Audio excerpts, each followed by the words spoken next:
Good evening, everyone, and welcome to the Samag seminar for this evening. My name is Sophia Kuyum-Jan. I'm a committee member of Samag and also the coordinator at Parramatta Artist Studios for the City of Parramatta.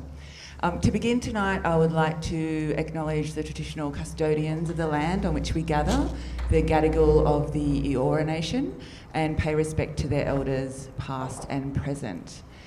So tonight's seminar is called Engaging Across Borders and is all about international art collaborations. So we'll talk about the value of partnerships, how to get funding, very practical tips on timelines, and really just talk also about that kind of conceptual or theoretical framework in relation to ideas explored. As the blurb said,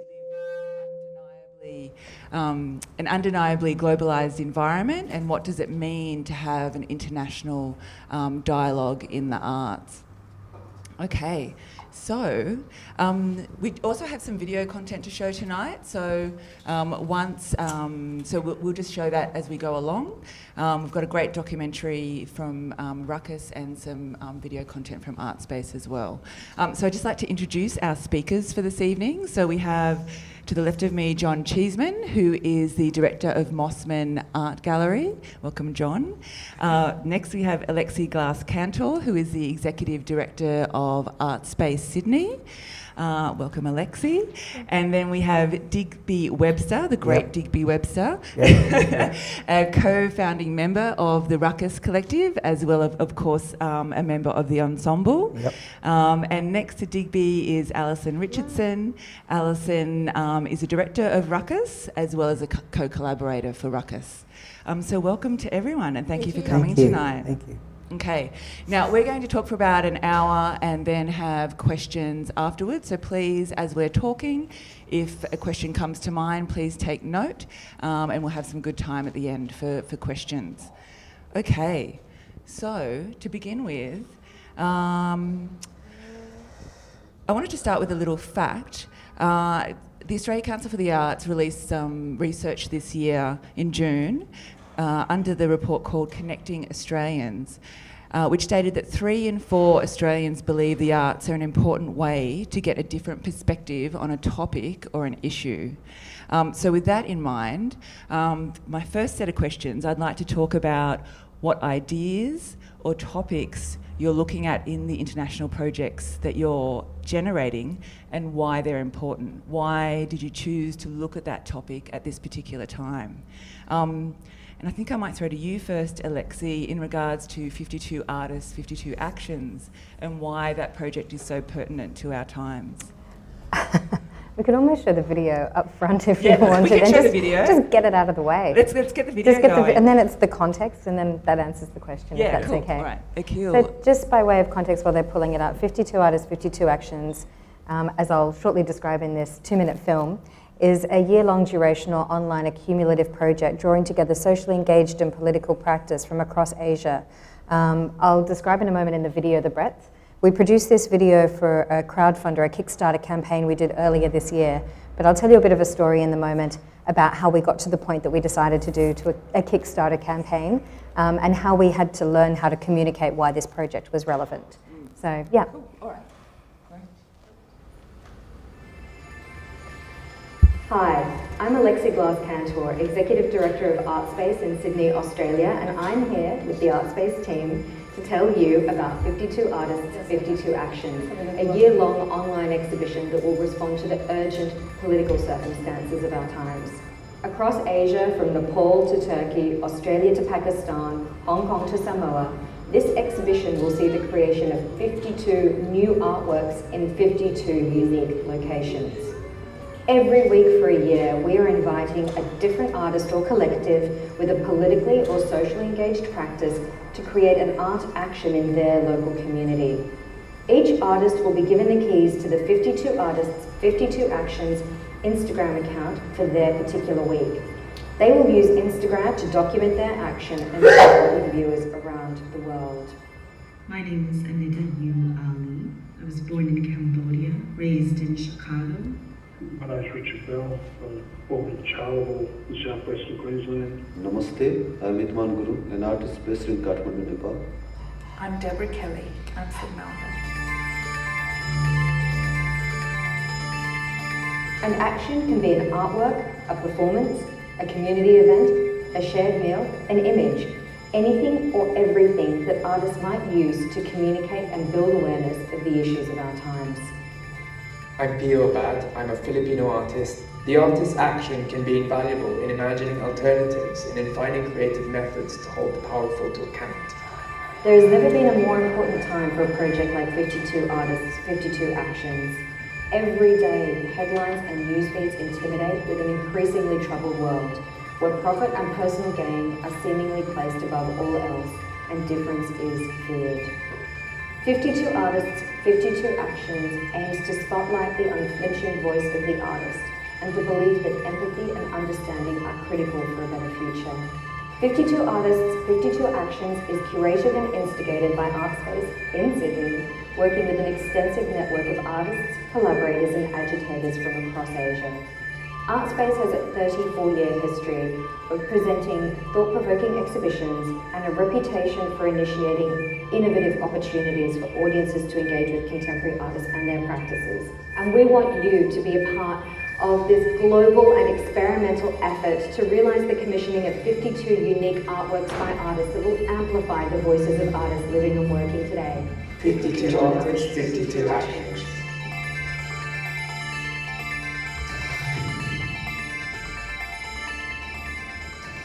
Great. Thank you. So then I guess in terms of that urgency or that sense of urgency that you bring to the project, can you tell us a bit about why you chose to go to across Asian countries, connecting Asia and Australia? Sure. Yeah. I mean, for me, for the duration of my career, I've always been interested with the role that Australia plays in Asia and what role does Australia play in Asia. You know, I actually have a second job. I'm the curator for Asia for a big platform in Hong Kong called Art Basel Hong Kong, where I curate the large-scale installations, and I've lived in Korea and worked. A significant portion of my curatorial practice has been about advocating for creative exchange and collaboration between Australian artists and curators in international platforms drawn on collaborative expertise. I want to be an advocate for thinking about the role that Australia plays in Asia and how we can build capacity for artists from Australia to work more actively and readily across Asia, and how artists from the region can be more regularly seen in exhibitions in Australia, not because they're branded under the idea of nation or state, like the Japan show or the China show or the Australia show, but just because artists from across Asia and artists from Australia are making great work, and that work should be in conversation with one another. The borders of Asia are porous, and this was a project that came to mind for me 5.5 years ago, where I was thinking, how do you map Asia? West Asia has become part of the Asia-Pacific Triennial. Turkey, Georgia, you know, parts of Russia, Azerbaijan, you know, they're parts of Asia. Samoa, the Pacific, they're parts of Asia. How do we actually map something as amorphous and shape-shifting as Asia in a time of mass global displacement of people and the porousness of borders? And when we think about seeking human rights and sovereignty for people, what does it mean to have a nation state? I'm interested in Asia that there's 90 countries that sort of have legitimate status as nation states, but then there are up to 10 countries that have questioned nation state status. Hong Kong, Taiwan amongst them. There are many others. So how do we actually question what constitutes a place? And in Australia, where we have unceded sovereign territory relating back to the colonisation of Australia, what do we do in terms of recognition of country and cultural and linguistic diversity? How do we recognise the kind of differences that exist in this context and more broadly across defining something as complicated as Asia? So when we conceived of this project, it was 5.5 years ago. And in the beginning, I found it very hard to get traction for the idea. People didn't really, and I wanted to do it online, to build an accumulative audience online with a project that was culminating in a publication. It never occurs in a building, because I wanted to use a way of drawing audiences together by supporting the commissioning of new work in artists' communities, relating to those artist communities, whether they're in Nepal, whether they're in Pakistan, whether they're in Singapore, whether they're in Indonesia, or whether they're in, you know, Elko Island. And I wanted to be able to broadcast that to a wider audience and create networks and a different kind of audience for art and action. And it was interesting the way that this project eventually got funded, because it said a lot about what people valued in terms of what art can be and what art does. Okay, we might come back to the funding point a little bit later. So, Alexi, you spoke about that porosity of borders and how we define Asia, and also thinking about that urgency and those very topical issues and ideas of our time. Leads me to you, John, in regards to the Tokutai project with Japan and how that actually looked to a past history and its relevance today. So, can you tell us a bit about the ideas or the topics what that project was exploring? Yeah. Certainly, I think I probably come from a slightly different perspective from Alexi, in that I often work from the local and then link that internationally rather than going out internationally. And so you work from where you are and go out and find the links from there. With as we said, I'm from Mossman Art Gallery. One of the important historical sort of stories locally was the Japanese attack on Sydney Harbour. And, you know, at Mossman we draw on a range of different heritages, sometimes not only heritage but a range of other things. But when we draw on heritage, you know, we drew on, like, say, Bungaree, the first Australian, based around Bungaree's farm, the historical sort of first land grant to an Aboriginal person in Australia, and that became a major sort of exhibition. And the same with Tokutai. So it's a local story in that the submarines were actually dragged from the harbour right on the shores of Mossman. We used a massive fuel tank that was camouflaged against Japanese attack.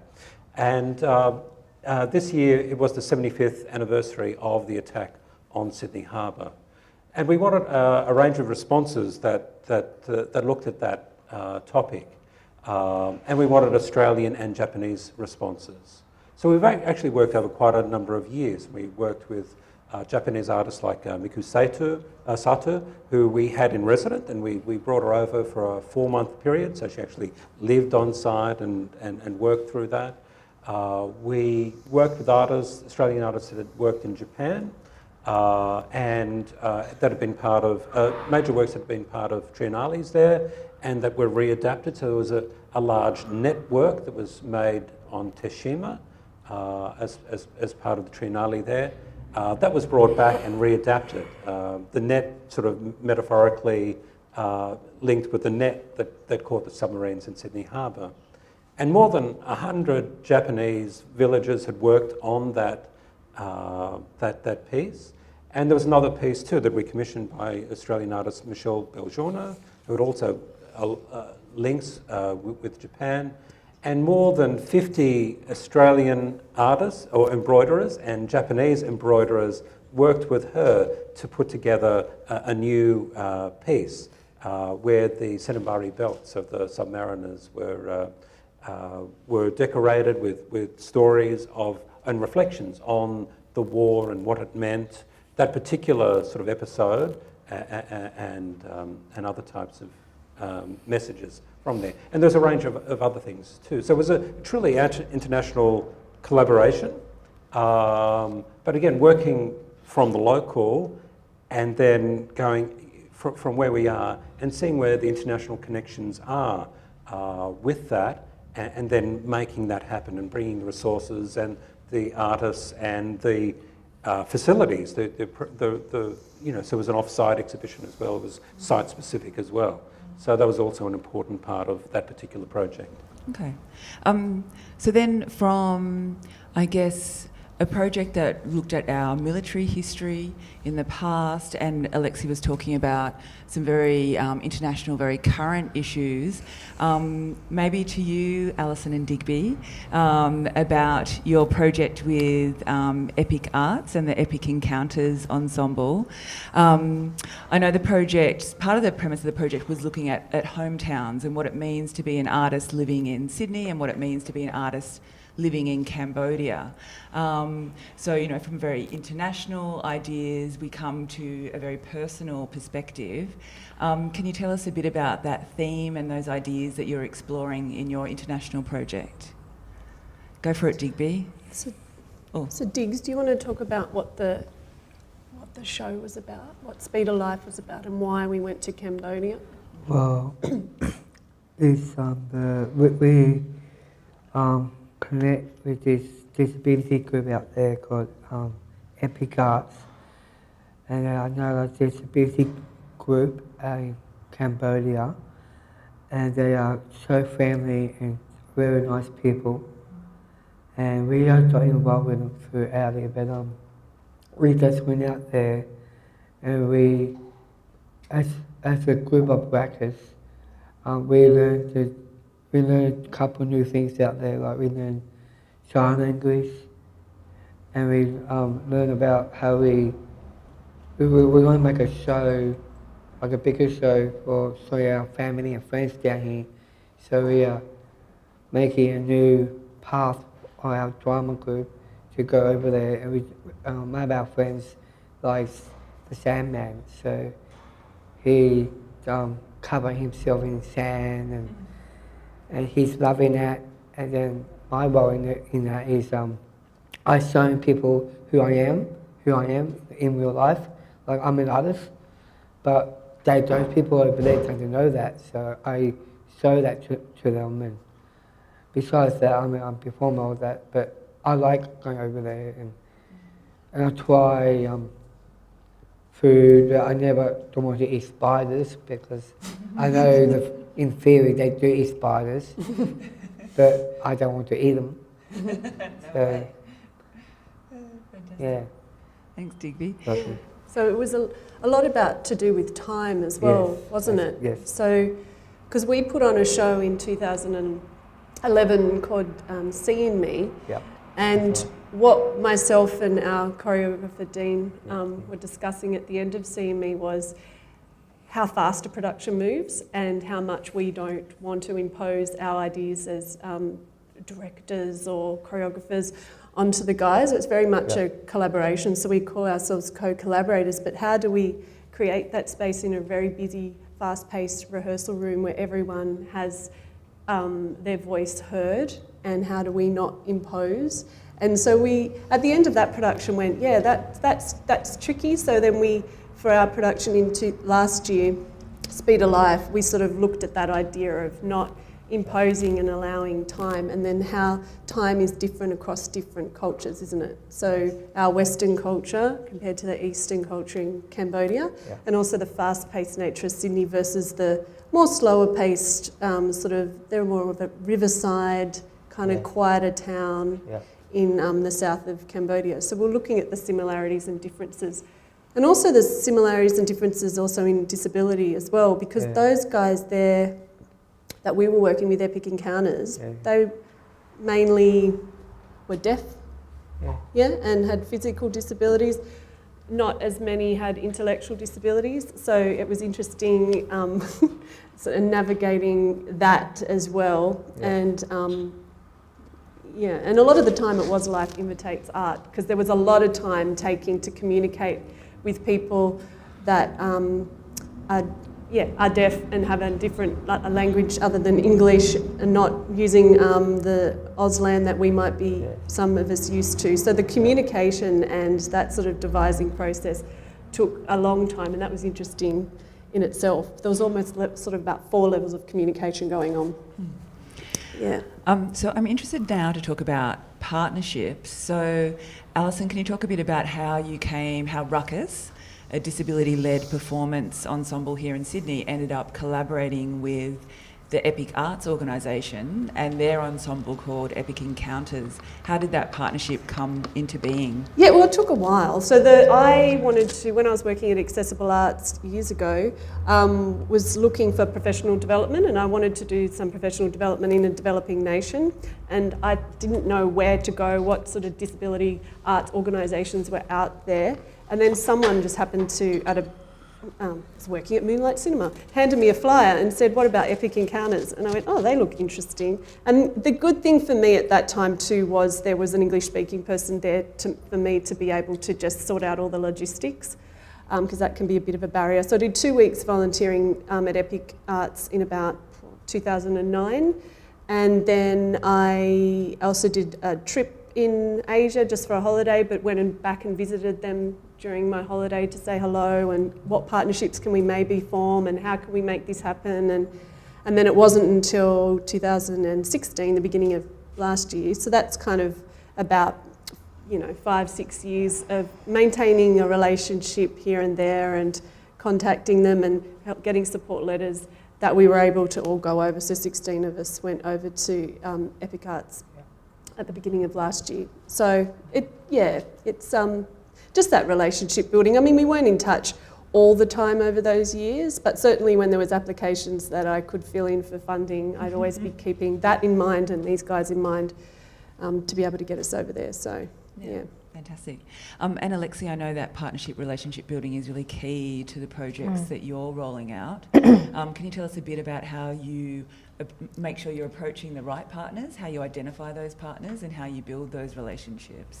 Sure. I mean, it's quite interesting listening to both John and to this collaboration with Epic Arts as well, because throughout from 2007 till about 2014, I did a series of bilateral collaborative exhibitions bringing together artists from Australia with countries and institutions in the region, in Malaysia, Singapore, China, Korea, and one of those was called No Name Station, which was looking at the history of Indigenous, the moment of contact between Indigenous Australia, White Australia and China. And it was a project that occurred across the Kimberley, China and Australia. And I know from doing those projects over several years that they often take 2.5 years to develop. You're often speaking both different methodological languages as well as different actual languages, and that expectations are also a language that has to be negotiated through more subtle forms of communication, that the interpersonal and the willingness to be vulnerable and to be open to the process being altered through time is so crucial, and understanding that mistakes will be made and that you learn from those through communicating in a really clear way. So it was really from doing that series of independence projects that I began to think about 52 artists, 52 actions. I began to think, with all those projects that I did, we used to travel all the artists from Australia to that country, bring all the artists from that country back to Australia. They were very heavy in terms of objects and shipping and people and moving.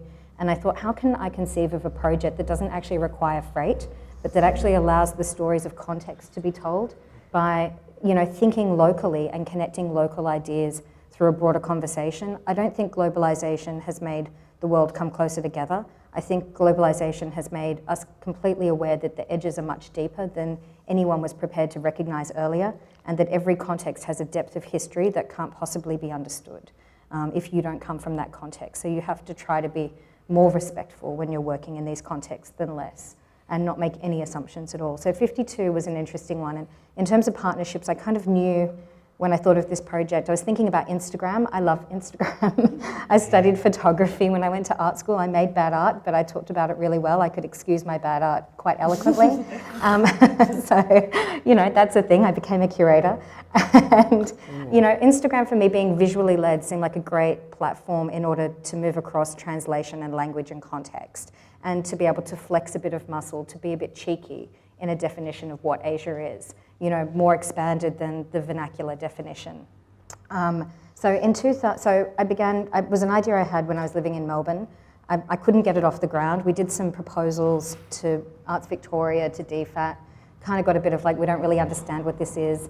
I came to Sydney to take up the job at Artspace, and my deputy director had worked with me on this No Name Station project, bringing together Indigenous Australia, China, and White Australia. And so we had a great foundation for collaboration before, and she got it, and she said, let's do some applications. So we began applying, we submitted it to the Australia Council, and they sent it back saying the project lacked artistic merit, my favourite review ever.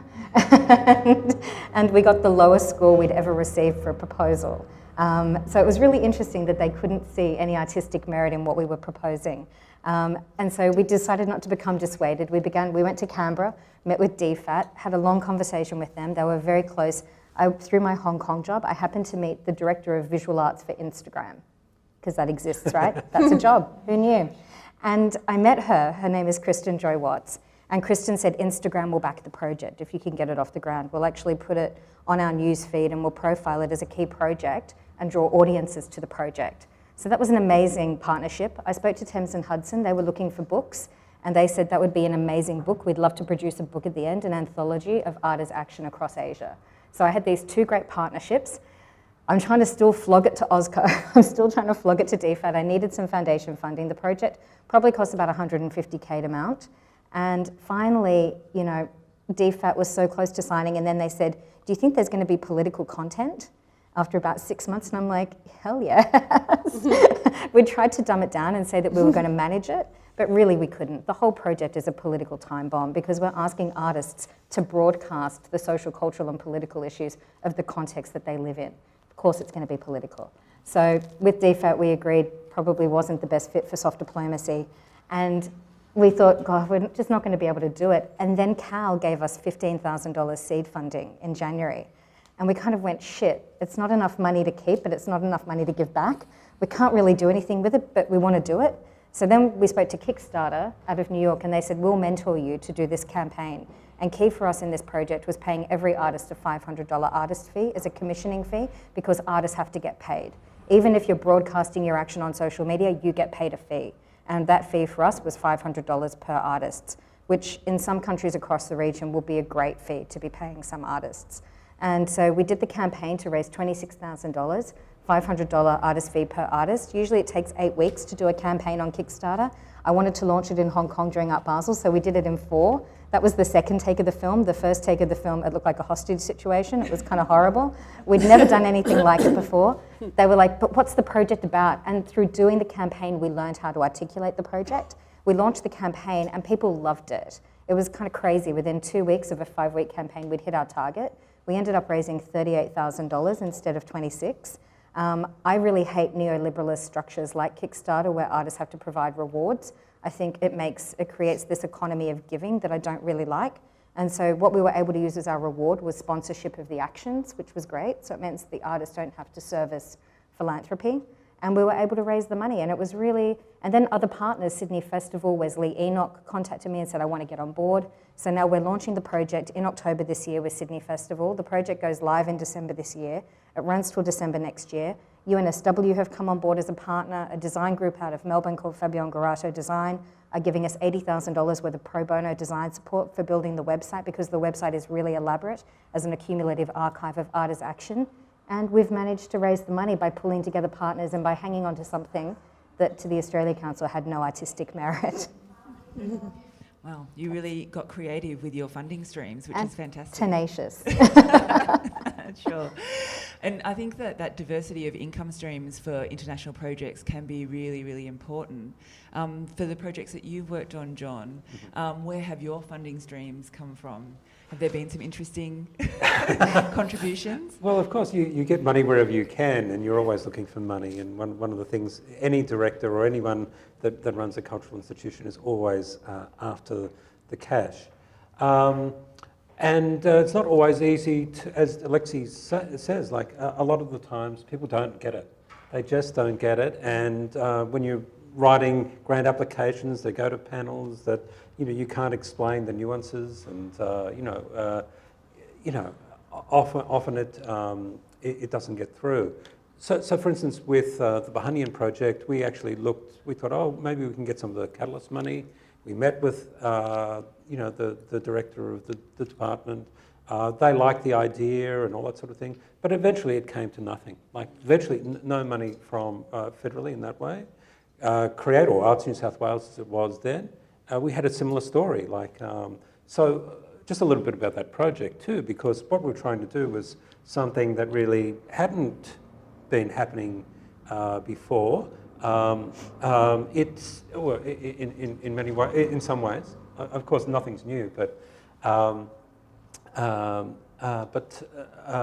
the idea of doing a large-scale Philippine project in Australia, while there'd been Philippine projects across art forms many times, it hadn't really got the attention in the same way that Chinese art or Japanese art or even Thai or Indonesian art perhaps had.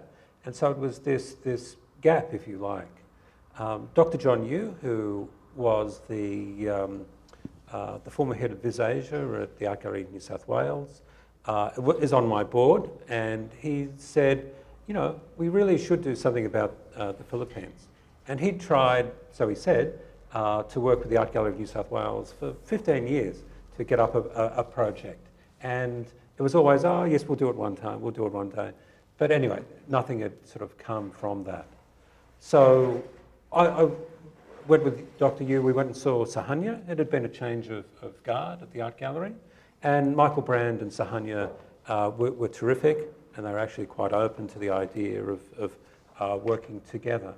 But I had a problem. I said I like to work locally, and there's not much of a Philippine community in Mossman. So, but I'd previously been the director out at Blacktown Arts Centre. I live in Western Sydney. I know there are very large Philippine communities out in Western Sydney, and I thought it was really important that the community actually link with this. If we're looking at doing something, international, we also want to bring the community with us, bring those audiences, transform those audiences, and look at different types of partnerships in how we work across Sydney. So we, together with the Art Gallery New South Wales, we also approached the Australian Museum, but nothing eventually came out of that. But the idea was to balance it like 3 institutions in Eastern Sydney and 3 in Western Sydney, and coming together in a dialogue in lots of ways. And Western Sydney and Eastern Sydney, there's been an uneasy relationship of how those parts of Sydney work together, where the resources are for each, and so on. So we thought, well, let's work. This is a project, major community. They have the communities, and there's other sort of expertise and resourcing that's available in Eastern Sydney. Let's work together to see what we can do. And so Blacktown, Campbelltown and Auburn all came on board. We could have asked more, but we didn't want to make it unmanageable. There are many other institutions we could have invited along, including your own. And if Auburn had said no, I was going to ask Sophia. If Campbelltown had said no, we would have asked Casula. If Blacktown had said no, we would have asked Penrith. So we sort of covered things geographically in that way. And in lots of ways, the project was really funded through the resources of each of the institutions. Going back to your original question about resourcing, we did try for different funding, and there was funding for different aspects. So there was a literary project that got some money from DFAT. Blacktown got money from the Australia Council. Campbelltown got money to tour the David Griggs exhibition nationally as well. So there was different monies and different pots of money that came from things, but it wasn't understood collectively, or supported at least collectively, by Create New South Wales or by what was then the Catalyst funding. Do you want me to go on about that? That's probably enough for the moment. So, Sure. Well, maybe if I throw to you, Alison, and how you managed to fund the exchange with Cambodia, because you did do a crowdfunding program as well. Do you want to talk us through the reasons why you did that and how successful or maybe even not successful it was? Oh, no. We were pretty lucky, weren't we, Diggs? Yeah. So we got federal, state and local funding, and none of that was through any kind of disability streams or accessibility streams. It was just main arts funding, which is really great and important to note. I think that was successful with that, which was excellent. And also then we didn't have enough money to go fly over to Cambodia, so we realised we had to do a crowdfunding campaign. So we did that for 6 weeks, and we were fortunate enough to raise $25,000 in 6 weeks, which was really great. You've got to keep it on the boil if anyone's run a crowdfunding campaign. So all that time is just time we're all giving. No one's paying you to be keeping a kind of major campaign on the boil. It's also good, I think, though. It does, it acts semi as a marketing campaign as well. So if you look at it that way, certainly our reach had been broadened through that campaign, and more people knew about who we were and what we're doing and our plight, and were really wanting to back us and get us over there. So that's how we funded that. It's important to note, I guess, also with working with anyone with various types of different disabilities, there's extra levels of cost and expense that go with that were absorbed by the lovely parents. So we had 6 ensemble members come over, and 5 of the parents paid for their own flights to and from, which is important to note. So we were initially thinking the trip would be great as a big independence trip as well, like, you know, you're not with your parents, it'll be great, but we were so grateful once we got there that there was more hands around. Because Cambodia is wonderful, but it's also very hot, and so the heat can be very oppressive and do things to people that you weren't expecting and no one was expecting. So it was excellent to have an extra pair of hands around. We're really appreciative that the parents could pay for their own flights. So there is those extra levels of cost. The interpreters over in Cambodia also needed to be paid for, so the English and Khmer interpreters and also the signing interpreters. So that their Epic Arts, they absorbed those costs, but we were the main ones and the partners that brought in all the money, I guess. Like if we were to do it again, we would definitely sort of come together and say, what project would we all like to do together? Whereas this was very much, we've got this idea in this project and we'd love you to be involved. So they were vested, but only to a point, because they didn't have to do the hard yards of trying to find funding or anything like that. So, you know, there's things around, and because Epic Encounters is such a busy ensemble, they could just squeeze us in for that sort of 2 weeks and welcome us with open arms. But before we came, they were somewhere going to like Singapore, and after we were there, they were off somewhere else. So it was very much sort of squeezing us in, and I think maybe if they had a financial investment in it as well, it would have had a different feel to it. Because one day it was even like, oh, we're not sure if you can use the space today. And we're like, oh, what? We've come over from Australia. So, yeah, things like that. And I think they're the main, costs and, funding. Yeah. Okay. Well, maybe now if we should focus to artists that we all choose to work with internationally. So maybe Digby, for you going to Cambodia and working with those artists in Cambodia, can you tell us what it meant to us, or to you, sorry, to you to be there and have that exchange with them? Well, for me, I never knew them before I go there, but when I got there, I met them, and I'm thinking to myself that they are a good bunch of people for helping my drama group to learn about a bit more drama and stuff in the theatre. And I just enjoy my beautiful trip at Cambodia, because they are the people and the culture and everything is out there is amazing. And for me, I just love have a look at temples or what's there in the history of Cambodia. I mean, enjoy looking at those buildings and thinking about, I am so happy I'm here and let's do this, and I'm very happy to work. And you also met Chok for a little bit, didn't you? Yes, Chok. Because Diggs is also, as a theatre maker and performer, is also a highly accomplished visual artist. Yeah. And I knew of another visual artist over there, Chok, who also has Down syndrome, who does a lot of visual artwork. And he's an interesting guy, isn't he? Yeah, he is. He's a street urchin, basically. And when we went, first time when I was in Cambodia, and Chok came up into the villages with us, all the villagers were running away from him. And he sort of hangs, he's a street urchin. He has all these plastic bags that he hides in the bushes and then gets them out. But Epic Arts took him under their wing, and now he's seen very differently in the community because he's seen as an artist. People have got his T-shirts on, buying the greeting cards. Yeah. Buying his artwork. So it would have been better if there was a bit more of a relationship with Chok, but we were so busy doing all the performance stuff, weren't we? Yes, we were. Yeah, wasn't a lot of time to the visual arts stuff. Yeah. So Alison, can you tell us a bit about that creative exchange that happened there at Epic Arts between the two ensembles?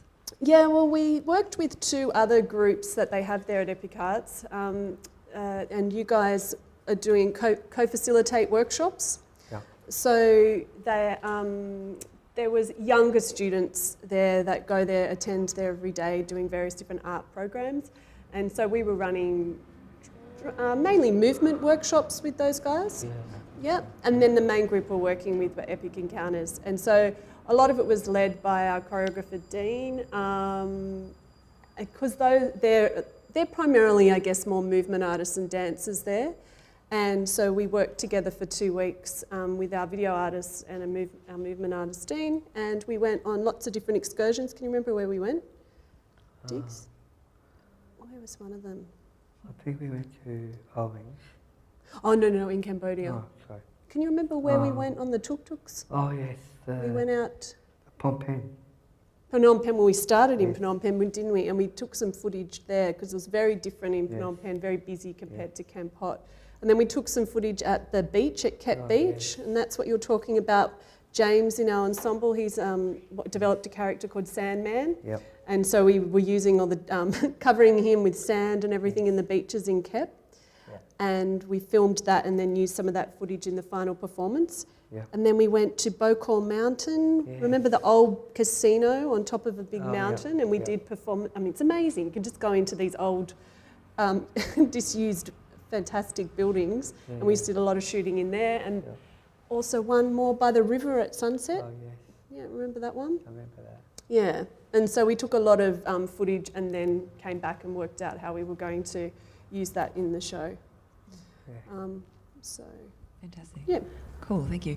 And then maybe to you, Alexi, in terms of 52 artists, 52 actions, how do you settle on those 52 artists that you want to work with for that project? That's hard decision making. I have to say, it's so beautiful, your descriptions of the project in Cambodia, by the way. You're really very lucky. evocative. You really appreciate it when you've had to put so much work into getting the funding. I agree with you. You're appreciating every single moment. And I think that your point before about buy-in is a really important one. And for us, the Kickstarter campaign meant that people really got a vocabulary for the project. And that's helped in terms of thinking about artists. Because we decided to do the campaign quite quickly, I've been thinking about this project for 5 years. I probably see about 50 exhibitions a month. I go to see a lot of art. I love art. I'm always researching. I'm always making lists. I'm always adding names. If I have a project, I have 10 projects in my mind at any one time on lists in my phone, and I'm always like, if I see a particular artist in a show, I'll add their name to the list. And I sort of say I curate in my phone because that's where I keep my list, and then I'll go home and I'll look things up. And I'm a crazed administrator in terms of folders. And research. So, 90% of what I do is just keeping research together so I can get access to information.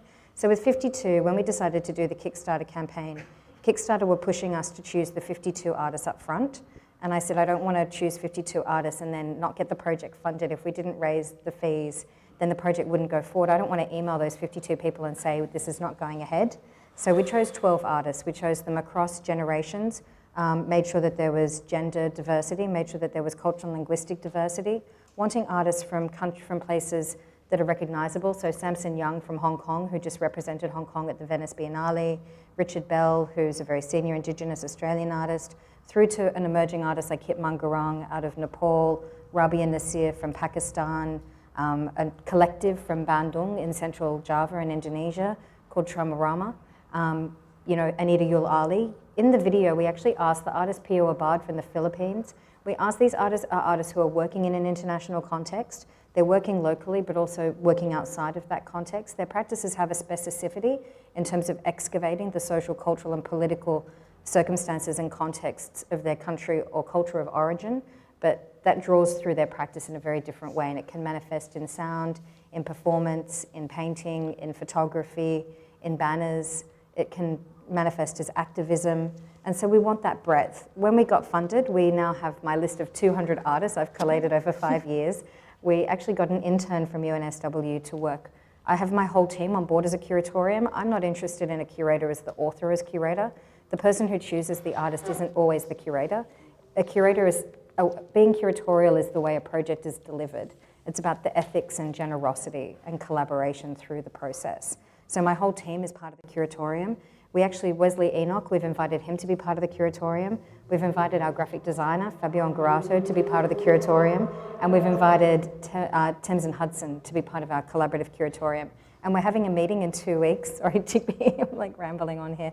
But we're having a meeting in 2 weeks where we're going to select, we're going to work with the curatorium, put all the artists on the table and work together to select 30 artists. But we've actually decided in our campaign, we had over 30 artists email us asking if they could be part of the project and asking how they could apply. So we've actually decided to open 10 spots for applications from across Asia. So 42 will be curated by us, making sure that gender, cultural, linguistic and Indigenous diversity is represented, and making sure that we have at least 30 countries in the project. And then 10 will be a surprise, which is great fun. That does sound great. And then for you, John, with the Bayanihan Philippines project that brought together all those different partners, did you establish a curatorium for that, or did each organisation curate their own shows? How did you approach that selection of artists from the Philippines and from Australia? Yeah, it was a very big question, and it was really at the heart of what we were trying to do, to grapple with that question.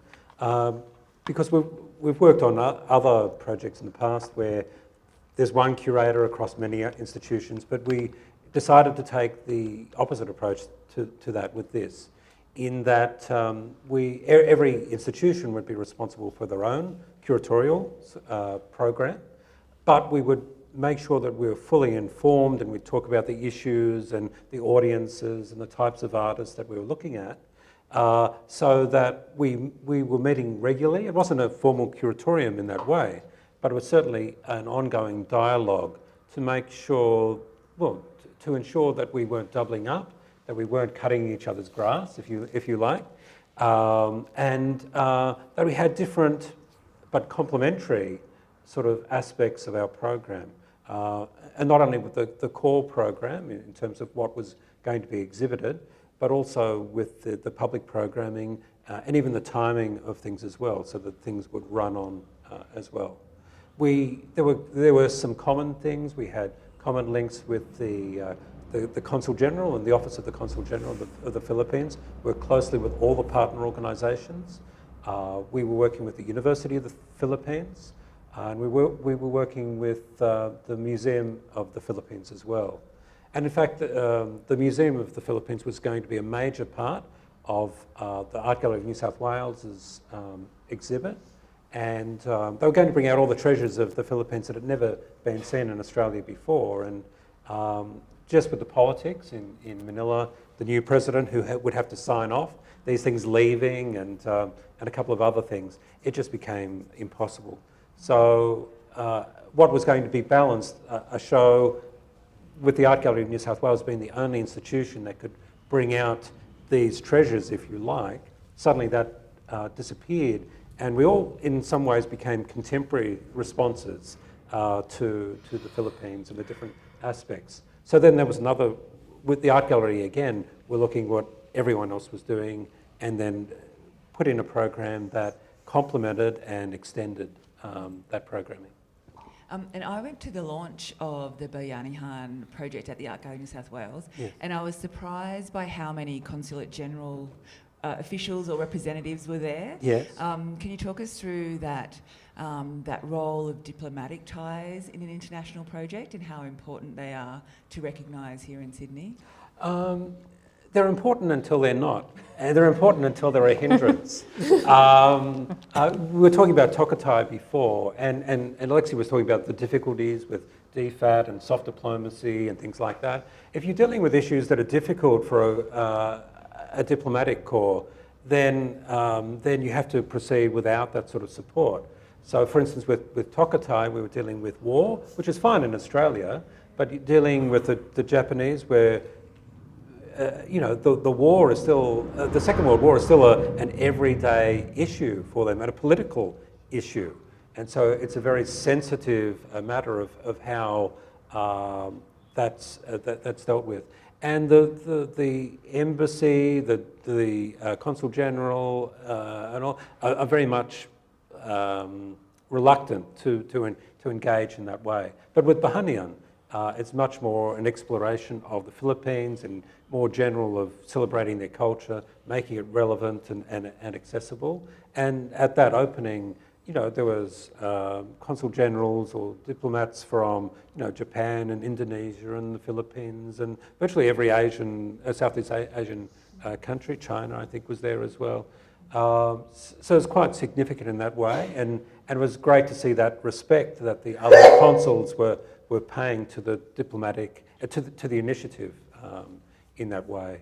So it is useful, and it does grease wheels, and it does open doors when you need, until you're dealing with the subject where it closes doors, and that's when you ditch them. Yeah. Sounds very sensible. Try to be clear from the beginning. Yeah. I mean, it was interesting, that question, because when I did the Independence Project series, what I wanted to do was work in a soft diplomacy context with content that went against soft diplomacy, that wasn't traditionally seen in that context. And learning how to work with agencies like DFAT or particular embassies to actually find a way to do something controversial and complicated. We did a project in Malaysia for the 50th anniversary of Merdeka. And the problem was that Merdeka had only been around for 45 years, but the Malaysian government didn't really care. And they decided that they wanted this 50th anniversary show to happen. And I was approached by the Australian Embassy, and we created this show looking at what is independence in Australia, what is independence in Malaysia, what is an independent space, what is an independent practice. At that time, Bush had called Howard the deputy sheriff of the region. Bush's definition of independence was certainly not Malaysia's. So how do you work in that context? And we had to bridge, we had bloggers participate in the project who'd been censored, but the show was opened by the daughter of the Malaysian Prime Minister. The only independent space we could work in Malaysia was owned by Petronas Petrochemical Company, but we chose to work with them because we didn't want to work at the museum, because at the museum you're not allowed to be a curator if you're Chinese or Indian, only if you're Malay. And so we didn't want to work in an institution where there's a form of cultural apartheid. So, you know, you have to make difficult decisions in these cultural contexts where the lines around what is ethical is blurred. And then, you know, you can't really, once you've made a commitment to that process, you can't really back out or say you've changed your mind without creating a situation of great offence. So how do you manage? So with us, with DFAT, when they said, we'll give you the money, but can you guarantee that there won't be too much high-key political content? I had to look into my heart and go, as much as I want to get this project funded and it feels close, I have to say no, because really that's what the project is about. Yeah. It's fantastic. So I'm just going to put the audience on notice. If you've got any questions, please be ready to ask away. Alexa, do you want to go back to you about artists that you choose to engage with? There was some research back in 2010 in Australia in a report called Do You Really Expect to Get Paid? An economic study of professional artists in Australia. And that showed that 1 in 3 Australian artists engage internationally. And I was just very interested in, say, the work that you're doing with Angelica Masidi in regards to how do you come to work with an artist like that, take their work internationally, and how do you ensure that you have an impact on their career and that you have that sustained engagement with them to have that international cut-through with the project that you're working on? Yeah, I mean, the average salary of an Australian artist, according to NAVA, and the research they did, is $10,800 a year, right? So that's the average salary that an artist, a practicing artist, can expect to earn in an annual financial year in Australia. So that's not how long is a piece of string, right? It's that long. So artists have to be paid as much as you can possibly pay, and the very minimum is the basic threshold demarcated by NAVA in their guidelines. You know, I think we do a disservice to Australian artists by telling them that the hardest thing to be is emerging. The hardest thing in Australia is not emerging. There's a lot of support, actually, I think, in Australia for emerging artists. There's a lot of prizes, fellowships, bursaries, grants. The hardest thing in Australia is to be mid-career or established. The opportunities diminish. The numbers of collections that your work can go into diminish. The market changes for your work. Australian artists still largely sell to Australian collectors, so the market is always limited here. And audiences, once you've had a number of opportunities at a number of different levels within the arts sector, there are a number of different art worlds, but once you've depleted those opportunities, where do you go? And I think a lot of great artists get cul-de-saced at that point. And I think it's really too late at that point for them, in many cases, to begin to build new audiences, because the work is not seen as viable because of contexts that are to do with market and capital. And that's unfair and unreasonable, because Australian artists make great fucking art. Mm-hmm. So, you know, we want to be able to support that. Yeah. So, look, something that ArtSpace does, and something that I've, you know, thinking over the years about ways of being agile, about how you can build. Independence Project was a way of building bilateral collaboration. Something like 52 is about building new audiences and networks for artists, not only in the centres, but across different ranges of points of contact throughout what is the region. And something else we're doing is we've been doing a series of co-collaborative, and I think this is, you know, something you were talking about, and it's something you're talking about, and the only way you can survive is to partner. And so, but you've got to have buy-in from the beginning. So something I began doing at ArtSpace was identifying that Australian artists aren't getting solo exhibitions in major international institutions early enough in their career to gain momentum to the point where they might get international representation, picked up by a broader suite of biennials, or included in museum or institutional exhibitions. So what could we do? So I could use my network to bring curators to Australia, to do research, to meet with artists here, to get to know, to not look with an outcome, but to get them interested by coming for at least 2 weeks, and then having a conversation about commissions and partnerships that could occur. Not from the beginning, not actually weighting research visits by peers against that, but actually trying to get people here to look with a view that they may partner with us or someone else. Partnering with someone else is great too. The more opportunities there are for artists and art workers, the better it is. The more audiences we have, the more momentum we have. If someone else gets something, it doesn't mean you're not getting it, it just means there's going to be more to go around. So with Angelica Mazzetti, we've partnered, we decided to do, Angelica's a good model, 2.5 years ago. These projects take a long time. We decided to do a commission with her, and we reached out to a visiting curator who'd come out, Kim Sunjung from Art Sonje, and a Turkish curator, Maris Barito from Proto Cinema in Istanbul. And we said, we'd like to do this commission. Would you be interested in working with us on developing a new 3-channel film? And we had an initial concept from Angelica, but we invited them to be part of developing the work. They were really interested. We were then able to get a foundation, the CARE Foundation, on board to provide some foundation funding. We secured a grant for Angelica to be paid, and we just gave that $50,000 grant. We achieved the grant, ArtSpace, but we gave the full $50,000 to Angelica to produce the work and use as a salary. We then raised money through a range of philanthropic partnerships and through applications with our partners in Turkey and Korea to cobble together the money for the full commission. So that project launched at ArtSpace in June. We also got museums and galleries on board in the beginning and brought them on board as part of our curatorial collaboration so we could tour the show to 10 regional galleries across Australia. And we spoke with the regional gallery directors, like the director of the Lockup, came down to Sydney to meet with us with Angelica to talk about what the project might look like in Newcastle. So we always think about national engagement, we think about international engagement, when we think about how can the work provide an opportunity for the artist to get momentum. We were then able to secure some funding for Angelica for a publication, and we were able to produce the first monograph of her work. So for Angelica, we've got her a solo show. Because of Turkey's recent political crisis, the shows had to be moved from Turkey to Georgia, but we've got her a solo show upcoming in January in Korea, a solo show in Georgia, and 9 solo exhibitions across Australia. And these sorts of things help build capacity for artists. And hopefully one of the editions of the work was acquired by the Art Gallery of New South Wales, so that's a salary back to the artist. And you know, we're really proud of that. Yeah, that's fantastic. And in terms of outcomes then, if I go back to you, Alison and Digby, your creative exchange in Cambodia resulted in the Speed of Life performance here at Pact Theatre in Sydney. So Digby, what did it mean to you to perform alongside your friends and your artists in that performance? What was that experience like? We remember what Cambodia like in our minds, and we can do it on the stage. Like I just on the ground folding up this paper with sand on it, and I just trace over their hands or footprints, just trace them around, and then just sticking on the wall, and I just colouring it, become crayons.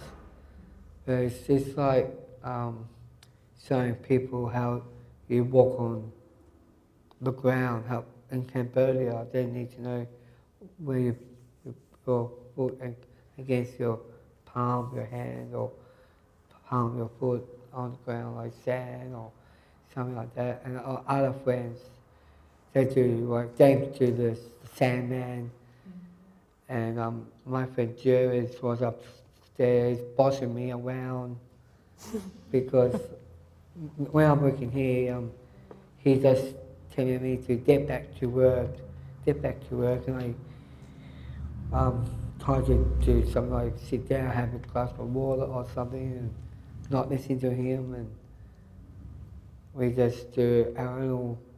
I do my own personal story about my job here, and the other ones based on my friends' stories, and that added out what my friend is world champion gymnastics.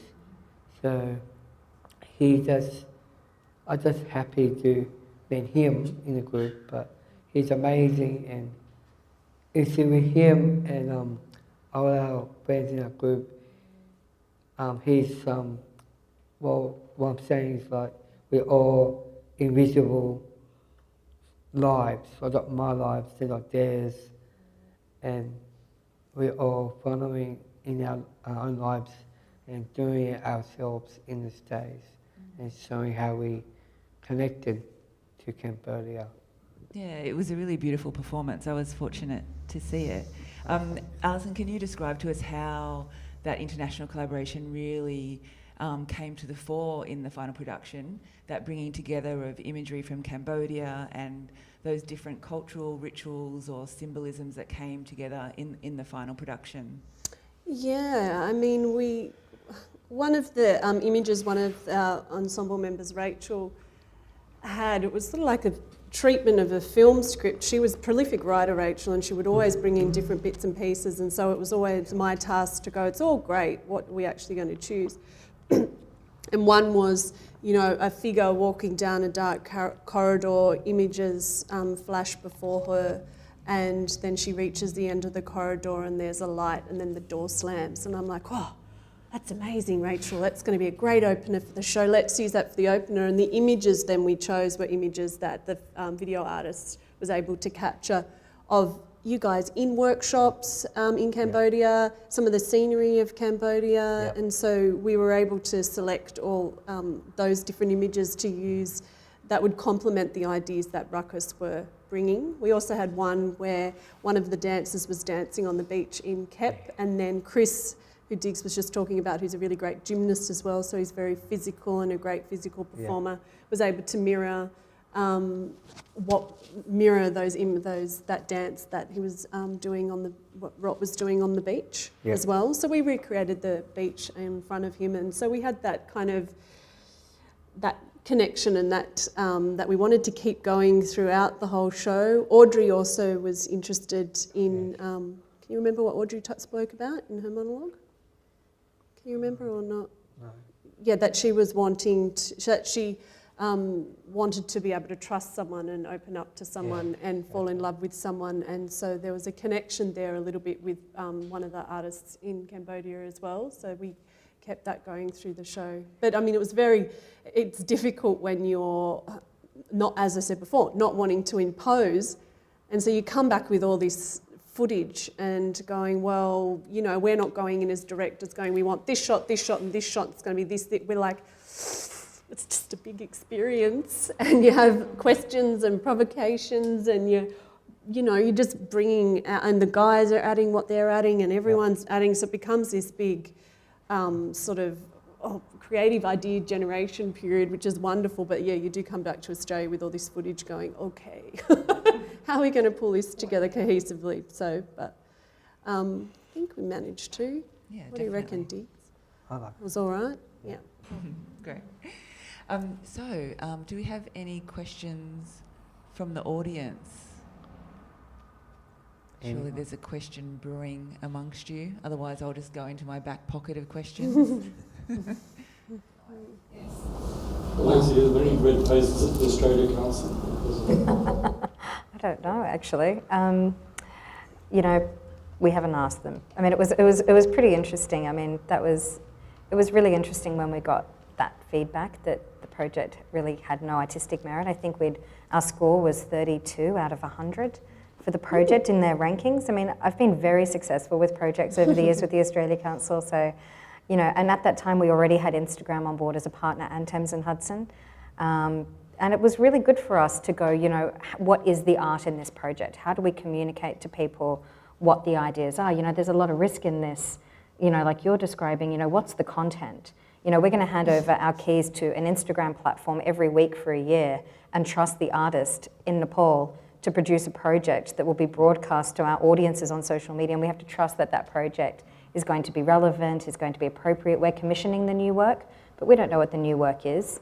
We'll have a conversation. We've written a manifesto for 52 artists that we're using as an invitation and a provocation that artists can choose to ignore, react, work with, for, or against. And that's what we want from the project. And we want to create an alternate newsfeed. You know, the things that are happening in the world daily are so crazy at the moment. To see the right wing back in parliament in Germany, to see what's happening with North Korea.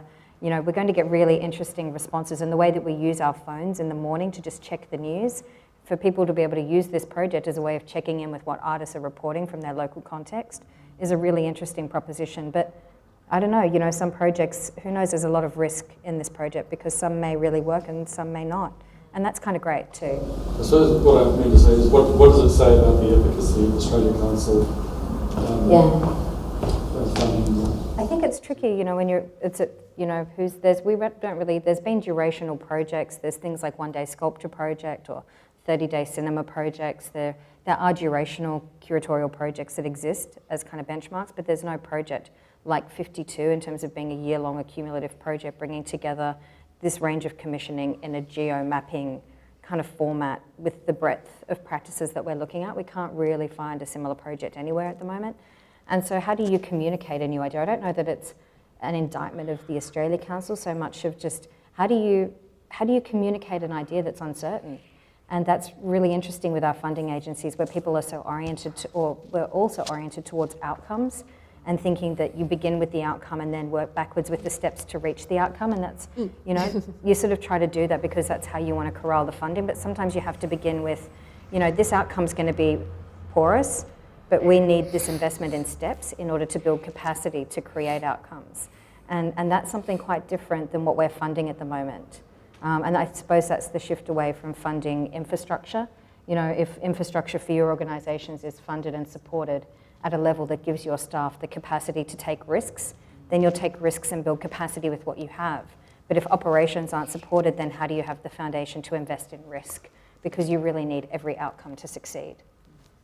Fantastic. Any other questions from the audience? I can see some burning. Come on. All right, I'm going to keep asking questions then. John Cheeseman, you have many years of experience working in local government with local councils. I also have. Yes. We've worked together at Bloodtown Council. And I know that sister city or friendly city relationships can be really valuable, or they can be ignored in councils as well. Can you talk a bit about that the importance that those ties can bring internationally to a community, and how they've benefited some of the projects you've worked on? Sure. I mean, sister cities or friendship cities, when you hear about those, you hear about a council junket where like the mayor gets drunk in Beijing or something like that, and you know, but you know, and you know, a local paper or the Herald writing up about the expenses and that it's all a rort and so on. But and that can happen. But in terms of reality and on the ground, the value of these types of things, culture is the only thing and arts and culture is the only thing that gives them value, really. And when a council actually, instead of a junket, actually engages in that way, there can be some great outcomes. When we were at Blacktown together, one of our sister cities was Pororua in New Zealand. Their institution there was Patika. It had a particular emphasis on Maori and Pacific Islander art. And we had a great relationship with them on First Nations projects that are working with Aboriginal communities here in Australia, Pacific Islander and Maori communities, and also the communities of northwestern America, the Blackfoot Indians and others that were there. Now, they were great sort of experiences that extended practice, looked at dialogue between those cultures, expanded a whole range of things. At Mossman at the moment, we don't have a sister city, we have a friendship city, which means that the councillors have to pay their way if they go anywhere, so they don't tend to do too much, but they do make you know, it allows culture to really dominate in that way. And so we have friendship city relationships with in China, in Mudanjiang, in Otsu in Japan, in Passiano in Italy, in the Isle of Wight, in the UK, all sorts of opportunities that this relates all around the world. And even sometimes we develop projects between each other. It might be something very simple like this week, we're exchanging children's artwork between Otsu and Mosman as part of our collective festivals. Only very simple, and it's just sending A4 paper, like something when you have no budget at all, and you create something that is of merit and is very useful. But it also provides a conduit into the country. So working on the Tokatai project, it allowed us access to a whole range of diplomatic or arts organisations as well. So we were working with Artfront in Tokyo, with Bank Art in Yokohama, and all this one relationship allowed you to go to Japan, and then you can form these other relationships around that sort of thing. So that can be really, really useful indeed. It doesn't underpin all our international relationships, but it's a great start. And it's a great thing that local government can provide for the arts and support that's probably underutilised. And I think then leading on from that as well, how do you ensure with these international projects that that the artists that you're engaging with and the communities that you're engaging with are both being serviced in some regard or responded to or engaged in the international partner or the international country that you're working with, and here in Sydney or across Australia, how do you ensure that relevance to both communities internationally? Anyone? Well, I mean, you've got bodies on the ground in both places in one way. So working independently, you really can't, you might get to Japan once a year or at most twice a year. But if you've got people on the ground and networks that people can tap into and work with, then you've got an additional network that you can grow from. Sometimes it grows from the sister cities, but then it grows up from the other relationships. So with Artfront, do you know Fran? Yeah, of course. He's great to work with. He runs all the triennales around Japan. You tap into this whole international network in that way, and and allows things to bloom. And you can just call them and say, "Can you help with this?" And so it becomes a range of hubs that are created that support those networks and that can keep an eye on things as well. Yeah, Alexia, are you thinking about those communities and those audiences internationally when you're developing these projects, as well as the audiences here? Of course, yeah, because we want audiences for artists and we want audiences for projects. So 52 is a way for us to build and bring together audiences. When an artist does their project on Instagram, we presume that they'll also link it to their other social media platforms, that they'll bring their friends and networks on board to view their project. That audience will stay with the project and build. We're already building, it's a way of really building a different kind of community of people who can engage with following a project together, and that's exciting to me. It's interesting that, that question, I suppose, about, balance and weight of kind of ethics when you're working in these contexts.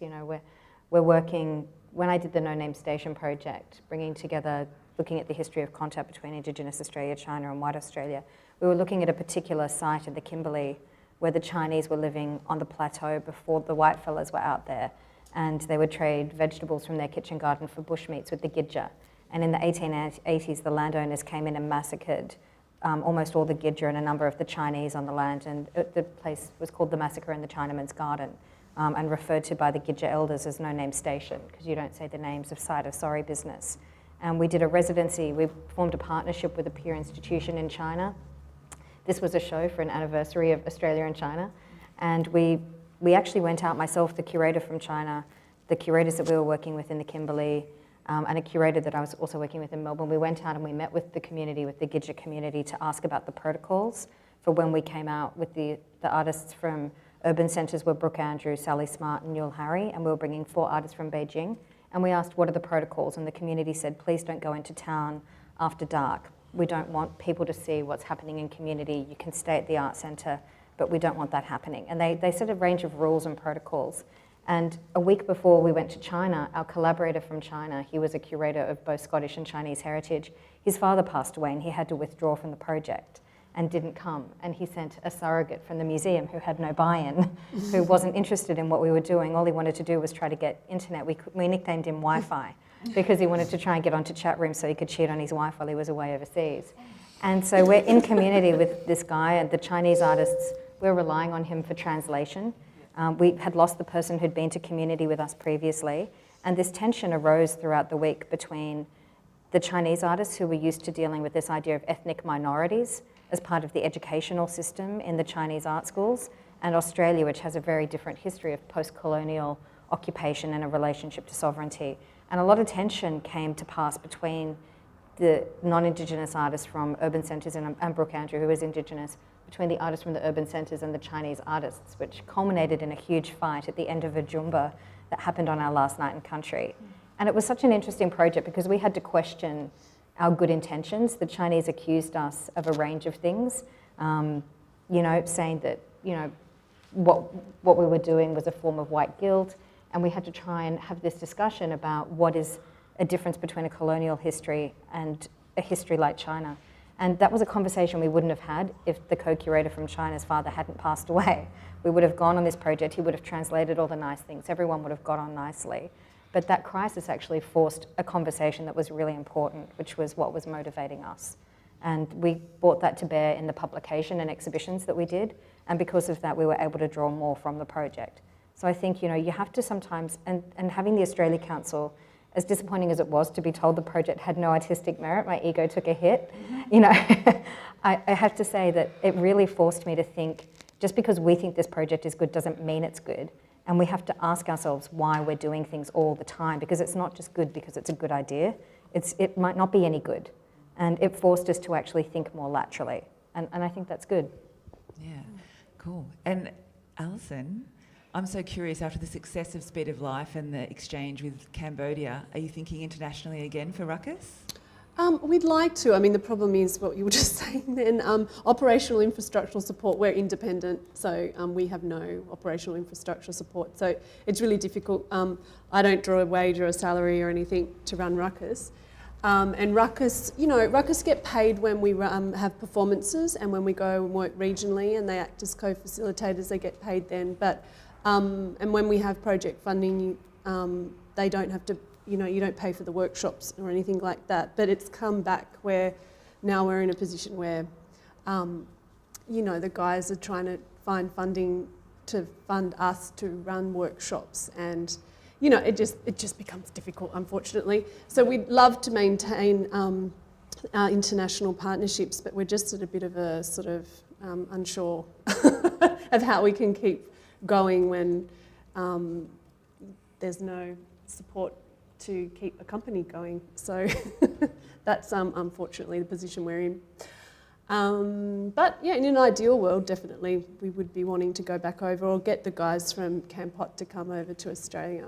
So, yeah.